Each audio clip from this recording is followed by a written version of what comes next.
नमस्कार, मैं हूं शरद द्विवेदी और हमारा आज का मुद्दा है दिग्विजय के राम चंदे पर कोहराम। तो दिग्विजय सिंह जी एक और यात्रा पर निकल रहे हैं। नर्मदा परिक्रमा कर चुके हैं। वो भी एक किस्म की पदयात्रा रही उनकी, और अब उज्जैन से लेकर अयोध्या तक की पदयात्रा का ऐलान है। और ये मसला उस भारतीय जनता पार्टी को चुनौती देने की भी एक कोशिश के तौर पर देखा जा रहा है, जो हिंदुत्व की हृदय सम्राट पार्टी के तौर पर भी देखी जाती है। और बाय एंड लार्ज ये माना जाता है कि बहुसंख्यक हिंदू भारतीय जनता पार्टी को इस मायने में एक आदर्श पार्टी के रूप में देखते हैं कि हिंदुत्व के मान बिंदुओं के लिए वो सक्रियता से आगे आती है। राम मंदिर में चंदे को लेकर जो घोटाले का पूरा मसला सामने आया, उससे सभी स्तब्ध हैं। सबसे ज़्यादा निश्चित तौर पर भारतीय जनता पार्टी और राष्ट्रीय स्वयंसेवक संघ, जहां इस तरह के आरोप संघ से जुड़े पदाधिकारियों पर या उससे जुड़े रहे व्यक्तित्वों पर बहुत दुर्लभ ही होते हैं कि बहुत उच्च स्तर पर जो उनके पदाधिकारी रहे हैं वहां कोई ऐसी बात सामने आए। लेकिन ये मसला एक जटिल मसले के तौर पर, मुद्दे के तौर पर सामने आया है। और क्या राहुल गांधी के ये निर्देश हैं कि इस पर आगे बढ़ना है और निकल कर चलना है और हिंदुत्व के मान बिंदुओं की रक्षा के लिए कांग्रेस को एक प्रतीक के तौर पर सामने आना है। बहुत दिलचस्प है ये मसला कि क्या कांग्रेस ऐसा कर पाएगी कि वो इस मसले पर बीजेपी को चुनौती देते हुए कुछ सहानुभूति बटोर पाएगी। बहुत जटिल है ये सवाल, इसके उत्तर भविष्य के गर्भ में ही छिपे होंगे। तो आज यही बहुत अहम सब्जेक्ट है डिबेट का, और इसी पर हम बहस करने जा रहे हैं। लेकिन उससे पहले हमारी ये रिपोर्ट देखिए। जा रहा हूँ 5-6 तारीख को उनसे मिलूंगा, हमारे वकील साहब से रात करूंगा, वकील करूंगा, अयोध्या जाऊंगा, अयोध्या में मुकदमा दायर करूंगा। इनको सबको मेरे ट्रस्टीज को है उनको मैं जेल दिग्विजय सिंह के इस बयान ने साफ कर दिया है कि वो राम मंदिर में चंदा चोरी को लेकर चुप नहीं बैठने वाले। दिग्विजय सिंह महाकाल की नगरी से राम नगरी की ओर बढ़ने की तैयारी कर रहे हैं। पूर्व मुख्यमंत्री दिग्विजय सिंह ने 2 अक्टूबर से उज्जैन से अयोध्या तक पदयात्रा निकालने का ऐलान किया है। उनका कहना है कि राम मंदिर निर्माण के लिए उन्होंने चंदा दिया था, लेकिन अब वो उसी चंदे को वापस लेने के लिए अदालत का दरवाजा खटखटाएंगे। दिग्विजय सिंह ने राम मंदिर ट्रस्ट से जुड़े कुछ पदाधिकारियों पर गंभीर आरोप लगाते हुए कहा कि धर्म और आस्था के नाम पर कथित अनियमितताओं को स्वीकार नहीं किया जा सकता। उज्जैन से लेकर अयोध्या तक पदयात्रा शुरू करूंगा 2 अक्टूबर से, और ये गैर राजनीतिक होगी। कोई इसमें पार्टी का झंडा नहीं होगा। वो सब शामिल हो सकते हैं जो उनको भगवान राम में आस्था है, जिन्होंने चंदा दिया है राम मंदिर में, वो सब शामिल हो सकते हैं। और हम लोग अयोध्या जी तक यात्रा करेंगे। दिलचस्प बात यह है कि हाल के दिनों में वीर भारत न्यास को लेकर कांग्रेस के भीतर अलग अलग सुर सुनाई दिए थे, लेकिन अब दिग्विजय सिंह प्रदेश कांग्रेस अध्यक्ष जीतू पटवारी की लाइन पर आगे बढ़ते दिखाई दे रहे हैं। हालांकि दिग्विजय सिंह लगातार दावा कर रहे हैं कि उनकी प्रस्तावित पदयात्रा राजनीतिक नहीं बल्कि सिद्धांत और जवाबदेही की लड़ाई है। वहीं बीजेपी ने इस पूरे मुद्दे पर सीधा हमला करने से बचते हुए इसे कांग्रेस के भीतर का विषय बताया है। पार्टी का कहना है कि दिग्विजय सिंह क्या कर रहे हैं और क्यों कर रहे हैं, इसका जवाब कांग्रेस को देना चाहिए। देखिए, दिग्विजय सिंह जी की इस प्रकार की यात्राएं का उत्तर तो कांग्रेस के नेता अध्यक्ष भली भांति दे सकते हैं। क्या उनके मन पे बीत रही है उनसे पूछो, ऑन रिकॉर्ड हो या ऑफ रिकॉर्ड हो। किस प्रकार के बयानात उनको लेकर आ रहे हैं कांग्रेस के भीतर से, वो भी किसी से छिपे हुए नहीं है। रही बात दिग्विजय सिंह जी की, तो उनको लेकर समाज क्या सोचता है ये भी कांग्रेस समझ चुकी होगी, तो ठीक है, वरना कांग्रेस जाने और दिग्विजय सिंह जाने। दिग्विजय सिंह के इस अभियान ने एक बार फिर राम मंदिर को राजनीतिक बहस के केंद्र में ला दिया है। पोस्टर, पदयात्रा, चंदे की वापसी और अदालत जाने की घोषणा ने इस मुद्दे को मध्य प्रदेश से लेकर अयोध्या तक चर्चा का विषय बना दिया है। फिलहाल दिग्विजय सिंह का दावा है कि ये आस्था और जवाबदेही की लड़ाई है। बीजेपी इसे कांग्रेस की राजनीति से जोड़कर देख रही है, लेकिन इतना तय है कि राम मंदिर चंदा और अयोध्या यात्रा के बहाने एक नई राजनीतिक बहस छिड़ चुकी है। अब नजर इस बात पर होगी कि दिग्विजय सिंह की ये गैर राजनीतिक यात्रा उनको और कांग्रेस को कितना सियासी माइलेज देती है।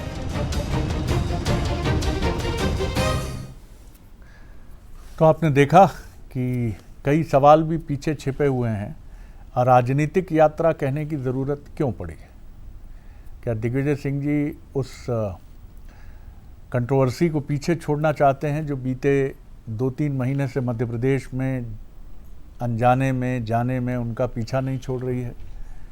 क्या वो ये भी बताने जा रहे हैं कि मैं अभी चुका हुआ नहीं हूँ, मैं एकला चलो रे की तर्ज पर भी चल सकता हूँ? कई बड़े सवाल हैं। दिग्विजय की पदयात्रा, हमारे सवाल देख लीजिए। दिग्विजय की पदयात्रा चंदे पर जवाबदेही की मांग है या कोई political message, rather I can say individual political message? Digvijay की चंदा वापसी की कानूनी मांग अदालत में कितनी टिक पाएगी? ये दूसरा दिग्विजयी एक अंदाज है कि सिर्फ यात्रा नहीं होगी, अदालत में भी हम जाएंगे। यानी वो पार्टी से कह रहे हैं शायद कि आपने अभी तक ऐसा कुछ नहीं कहा है, लेकिन दिग्विजय सिंह खम ठोक के कह रहा है कि अदालत में भी जाएंगे। क्या पिछले विवाद के बाद दिग्विजय सिंह पीसीसी चीफ की लाइन पर आगे बढ़ रहे हैं? क्योंकि उन्होंने उज्जैन के उस ट्रस्ट के मसले को भी इससे जोड़ा है जो उज्जैन से यात्रा करने की उनकी वजह है, जिसको लेकर इसके पहले जीतू पटवारी आरोप लगा चुके हैं। दिग्विजय सिंह जी ये कह चुके हैं कि ऐसा नहीं है कुछ, हमारे अध्यक्ष जी को पता नहीं था, और बाद में वो सारा विवाद जब दोनों साथ बैठते हैं तो सबसाइड होता है। पुत्रवत पितृतुल्य में वो सारा विवाद पीछे ढकेलने की कोशिश कांग्रेस करती है। जो मेहमान हमारे साथ है स्टूडियो में, शैलेंद्र सिंह राजपूत हैं, एग्जीक्यूटिव एडिटर।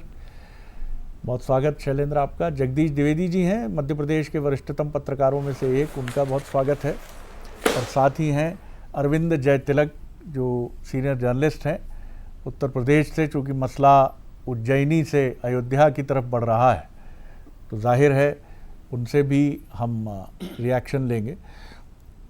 सबसे पहली बात शैलेंद्र जी आपसे समझना चाहूँगा कि ये दिग्विजय सिंह जी की प्रतिष्ठा बचाने की कोशिश है जी, या ये बताने की कोशिश है कि मैं खारिज नहीं हूँ, बिल्कुल मैं निर्णय लेता हूँ जब राज्यसभा छोड़ने का, 10 साल पद पर न रहने का, तो कायम रहता हूँ, कृपया करके मेरे सम्मान की रक्षा कीजिए। अब आपने कह दिया तो मैंने संयुक्त प्रेस कॉन्फ्रेंस में भी भागीदारी कर ली, लेकिन अब मैं जो कर रहा हूँ वो आपके कांग्रेस से जुड़ा नहीं है, लेकिन अब मैं तो कांग्रेस का ही नेता हूँ। कैसे देखते हैं उनकी इस घोषणा को? बिल्कुल, देखिए ये जो आइडिया है दिग्विजय सिंह का ये बड़ा जोरदार है। मतलब मुझे लगता है कि चंदा वाले मामले में इससे अच्छा, इसको अगर इस मुद्दे को गरमाना है तो इससे अच्छा आइडिया नहीं हो सकता कि आप उज्जैन से लेकर अयोध्या तक की यात्रा करें और अदालत में जाएं कि चंदा वापसी, और वो अपील भी कर रहे हैं कि जिसने भी चंदा दिया है वो इसमें साथ आए। लेकिन सबसे बड़ी बात है, क्या दिग्विजय सिंह की लाइन और कांग्रेस की लाइन अलग अलग है, या दिग्विजय सिंह ने कोई बात की है हाईकमान से इस बारे में? क्या ये कांग्रेस की रणनीति है कि इस मुद्दे को ऐसे ले जाए? ये भी इम्पोर्टेंट है कि अभी तक किसी बड़े नेता का बयान मैंने तो नहीं सुना। आपने अगर सुना हो? प्रदेश में भी नहीं है और जी राष्ट्रीय स्तर पर भी कहीं पे जी। तो क्या ये एक सामाजिक इसको आंदोलन के रूप में इसको ले जाना चाहते हैं और कांग्रेस की इसमें सहमति है? लेकिन जो हाल की घटनाएं शरद जी मध्य प्रदेश में हुई हैं, ये सारा जमीन विवाद हो या चंदे की बात हो, उसमें लगता नहीं कि पार्टी लाइन और दिग्विजय सिंह की लाइन अभी मिल रही है, क्योंकि बार बार उनके बयान जो गए हैं पार्टी लाइन से हटके गए और कई बार वो अपने प्रदेश अध्यक्ष पर ही सवाल खड़े करते नजर आए हैं। तो क्या दिग्विजय सिंह पूरी मनमानी कर रहे हैं इस मामले में, इस मामले को लेकर, और ये जताने की कोशिश कर रहे हैं कि वो अकेले ही काफ़ी हैं?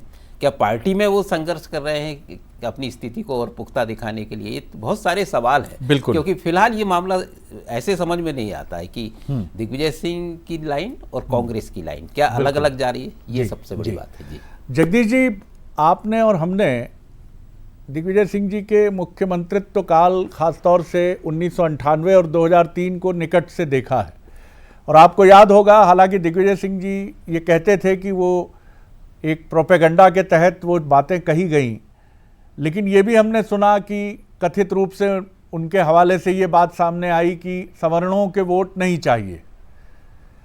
सरकारी कर्मचारी अगर नहीं वोट करेंगे तो वो भी वोट नहीं चाहिए। दलित एजेंडा को लेकर उनका जो स्टैंड था मुख्यमंत्री रहते, उसको लेकर मध्य प्रदेश में कहा गया कि दलित और ओबीसी आमने सामने हो गए। क्या दिग्विजय सिंह एक जिद की राजनीति भी करते हैं, एक असर्टिवनेस की, जो निर्णय ले लेते हैं उस निर्णय से पीछे ना हटने की राजनीति भी करते हैं? क्योंकि बीते 1990 से लेकर 2026 की राजनीति में ऐसा राजनेता हमने नहीं देखा जो कहते 10 साल पद नहीं लूंगा, हार गया हूं तो मैं अब पट्टे तैयार करूंगा। क्या कहेंगे आप जी? शरद जी, सबसे पहली बात तो ये कि दिग्विजय सिंह अपनी तरह के एक अलग राजनेता है, और दूसरी चीज ये कि दिग्विजय सिंह हमेशा किसी न किसी तरह से चर्चाओं में रहना चाहते हैं। ये उनकी राजनीतिक जीवन की एक बहुत अलग तरह की विशेषता है। अब क्या लाभ होगा उनको राजनीतिक? आप देखिएगा कि कभी भी दिग्विजय, अब क्या लाभ होगा जगदीश जी? जी, अब लाभ क्या होगा उनको? मैं उसी पे आ रहा हूं जी। अब मैं उसी पे आ रहा हूं कि देखिए, एक बात बिल्कुल सही है कि उम्र के वो उस पड़ाव पे हैं जहां बहुत ज्यादा राजनीतिक महत्वाकांक्षाएं मुझे नहीं लगता कि उनके लिए भी बची होंगी।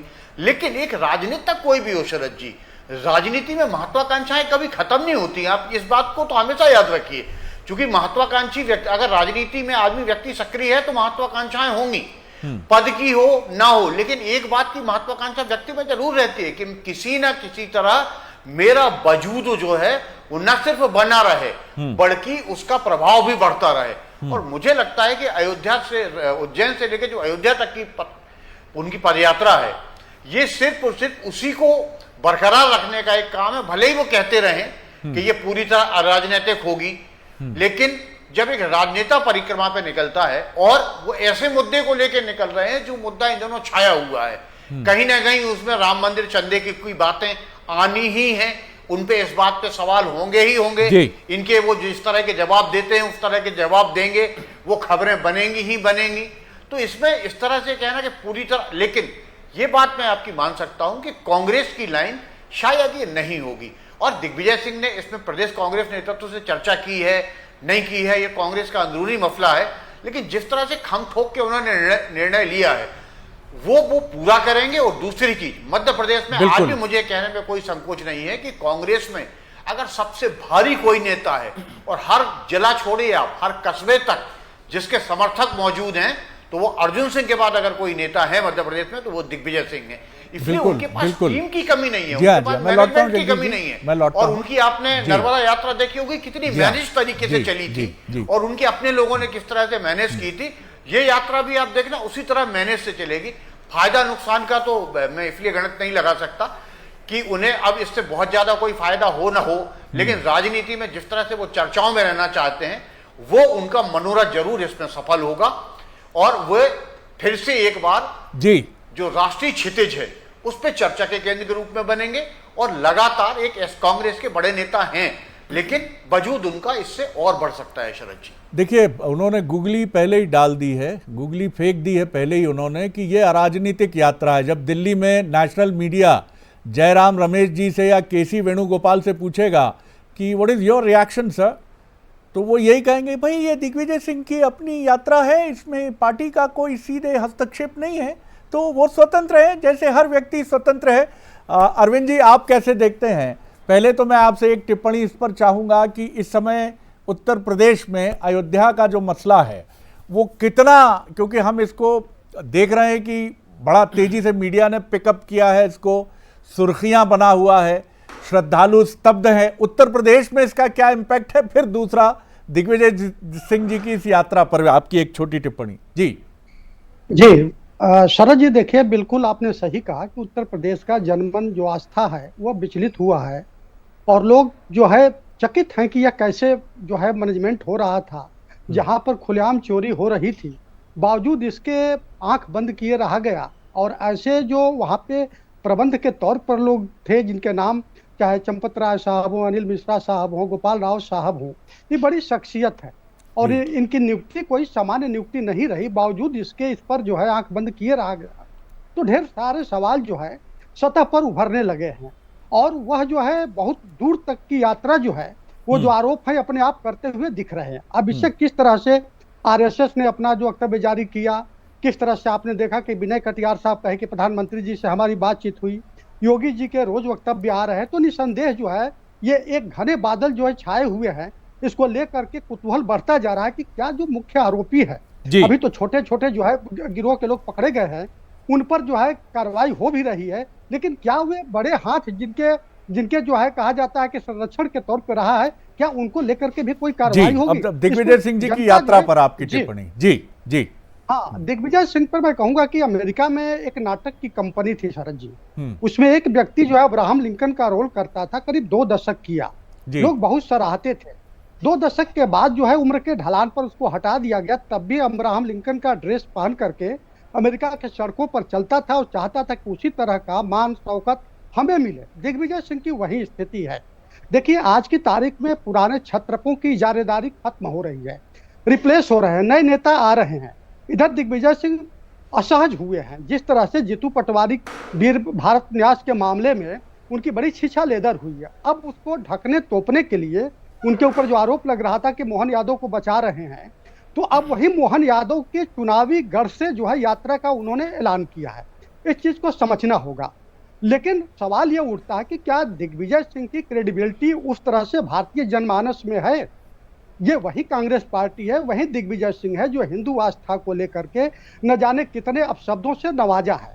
तो क्या उनकी यात्रा जो है, अब यहाँ ध्यान देना होगा कि क्या उनकी यात्रा कांग्रेस को फायदा पहुंचाएगी या दिग्विजय सिंह खुद अपना जो है वजूद बढ़ाने के लिए मध्य प्रदेश में इस तरह की यात्रा कर रहे हैं। लेकिन इसका साइड इफेक्ट भी एक है। ठीक है, दिग्विजय सिंह को यात्रा करना चाहिए, सवाल भी उठाना चाहिए, लेकिन सवाल ये उठता है कि वो चंदे की वापसी की बात क्यों कर रहे हैं? क्या कोई आस्थावान हिंदू जो है कोई चंदा देता है, ठीक है मंदिर में चोरी हो रही है, चोरी हो गई है, तो क्या वो कहेगा कि हमारा चंदा वापस करो? या किस तरह के हिंदुत्ववादी विचार है और किस तरह के आस्था है? तो इसको लेकर के भी सवाल उठेंगे। ये इसके ढेर सारे पहलू हैं। दूसरी महत्वपूर्ण बात यह है कि देखिए शरद जी, सीधा सा एक कहावत है कि गुलाब बांटने से मोहब्बत होती तो माली सारे शहर का महबूब होता। विजय सिंह की इतनी क्रेडिबिलिटी होती तो आज कितने साल से जो है मध्य प्रदेश में कांग्रेस सत्ता से बाहर है। अब देखिए दिग्विजय सिंह का एक तरह से ढलान पर है, किसी तरह से अपने वजूद बचाए रखने के लिए सारे जो है वो नौटंकी करते हुए मुझे साफ दिख रहा है। बस जी जी जी जी जी, आपके जो प्रतिमान रहे, जो विशेषण रहे, वो बड़े सहज भी रहे और बड़े तीखे भी रहे और बहुत स्पष्टता से आपने दोनों विषयों पर अपनी बात रखी है। शैलेंद्र जी, जो बात है जगदीश जी की भी बात से मैं इत्तेफाक करता हूं कि उन्हें खारिज करना आसान नहीं। आप मुझसे प्यार करें या मुझसे नफरत करें, आप मेरी उपेक्षा नहीं कर सकते हैं। जो एक कोट है, दिग्विजय सिंह जी ऐसे राजनेता हैं। और अरविंद जी की भी ये बात सही है कि वो आहत हैं। बिल्कुल। जिस तरह उस प्रेस कॉन्फ्रेंस में ऐसा लग रहा था कि जैसे घेर कर लाया गया है दिग्विजय सिंह जी को कि नहीं, आपको रहना है और आपको ये बताना है कि आप हमारे प्रदेश अध्यक्ष की बात से सहमत हैं। तो क्या ये जीतू पटवारी जी के पैरेलल एक यात्रा हो जाएगी? क्योंकि हो सकता है इसमें दिग्विजय सिंह समर्थक जुड़ते चले जाएं, जैसा जगदीश जी कह रहे हैं, डॉक्टर गोविंद सिंह नजर आ जाएं कभी आपको, कभी अजय सिंह जी आ जाएं। अब यात्रा तो ये दिग्विजय सिंह जी की राजनीतिक यात्रा है, एक तरह से उनके बैनर पर निकली यात्रा है। तो कहीं चैलेंज तो नहीं है ये, फिर एक बार कहीं वरिष्ठ और युवा पीढ़ी के टकराव की यात्रा तो नहीं है? देखिए, ऊपर से देखने से तो यही लगता है, जो पूरा इंसिडेंट हुआ है अभी 10-15 दिन में, अगर उसमें आप बारीकी से नजर डालें तो ये बिल्कुल जीतू वर्सेस दिग्विजय सिंह की एक लड़ाई लगती है। और दिग्विजय सिंह अगर जिद में ये कर रहे हैं तो ये बात भी है कि इसको हाईकमान किस तरह से देख रहा है। अगर शरद जी, जीतू पटवारी और दिग्विजय सिंह की लाइन प्रदेश में अलग अलग जा रही है, इतनी महत्वपूर्ण मुद्दे को जब वो घेरने की कोशिश में थे अच्छी तरह से प्रदेश सरकार को, वो नहीं घेर पाए और अब ये दोनों लाइन अलग अलग दिख रही हैं, तो हाईकमान आखिर क्या कर रहा है? केंद्रीय नेतृत्व इसमें क्यों दखल नहीं दे रहा है? तो दिग्विजय सिंह, ये भी देखना पड़ेगा कि दिग्विजय सिंह क्या हाईकमान को भी चैलेंज करते हुए नजर आ रहे हैं, प्रदेश अध्यक्ष को तो चैलेंज करते हुए नजर आ ही बड़ा सवाल है। लेकिन हाईकमान का यही एटीट्यूड बार बार सवालों के घेरे में आता है कि अशोक गहलोत, सचिन पायलट, 2.5 साल का कर्नाटक में तो आपने मान लिया, सिद्धारमैया साहब को विदा कर दिया, छत्तीसगढ़ इसी उहापोह में चला गया, मध्य प्रदेश इसी उहापोह में चला गया। जगदीश जी, बहुत कम वक्त है मेरे पास, एक छोटा कमेंट 15-20 सेकंड में आपका, फिर अरविंद जी का। जी जगदीश जी। देखिए, अरविंद जी ने जो भी बात कही वो अपनी जगह ठीक है, लेकिन आप ये बात मान के चलिए कि दिग्विजय सिंह जी कहीं ना कहीं, मैं अभी भी इस बात तक आया हूं कि ये सिर्फ सिर्फ वजूद बनाए रखने की पदयात्रा है, और ये पदयात्रा पूरी तरह, भले ही वो इसे अराजनीतिक कहें, लेकिन कहीं ना कहीं राजनीति से जुड़ी होगी। और जैसे ही आप देखना ये उत्तर प्रदेश पहुंचेगी, एक अलग रूप जो है इसका हो जाएगा।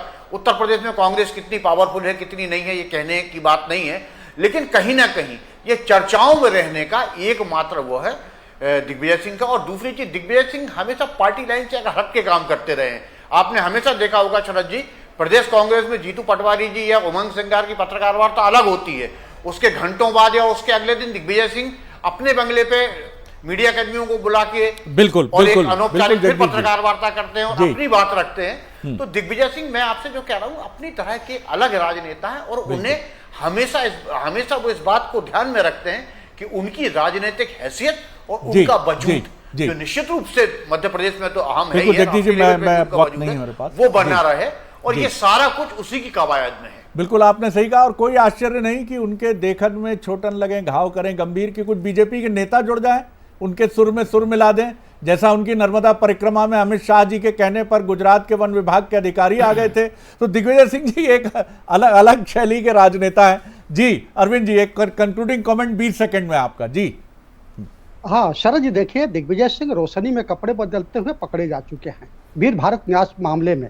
ये कांग्रेस को भी पता है, 1.5 दशक तक जो है कांग्रेस के महासचिव रहे, 10 जनपद को असहज करते रहे, उत्तर प्रदेश में चुनाव प्रभारी भी रह चुके हैं, उनकी कोई यहाँ पर वजूद नहीं है। हाँ, अपना वजूद बचाने के लिए जो है, और रही बात, देखिए गैर राजनीतिक यात्रा ये नहीं है, ये पूर्णतः कोई भी राजनीतिक व्यक्ति कैसे कह सकता है कि गैर राजनीतिक है। जन्म सरोकार उसका हो सकता है, लेकिन उसको उसी परिप्रेक्ष्य में लिया जाएगा कि पॉलिटिकल यात्रा है। मुझे लगता है कि दिग्विजय सिंह अपना वजूद बचाने के लिए, लेकिन वो ढलान के दहलीज पर खड़े हैं, और ढलान पर चाहे आप जितना बड़ा मकान बना लीजिए, उसका फिसलन होना तय है।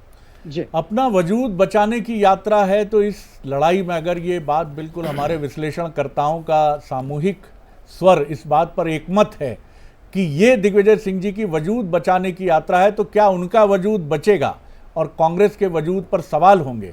यही प्रश्न है जो कांग्रेस को शायद सबसे ज़्यादा घायल करता चला आया है, क्योंकि उनके यहाँ नेताओं के अपने वजूद बचाने की जंग में पार्टी हमेशा लहूलुहान होती रही है। और क्या ये यात्रा भी उसी का एक उदाहरण बनकर उभरेगी? वक्त बताएगा। बहुत धन्यवाद, आप लोगों ने बड़े सारगर्भित कमेंट से इस बातचीत के स्तर को और एक नया डायमेंशन दिया। बहुत शुक्रिया आप तीनों मेहमानों का।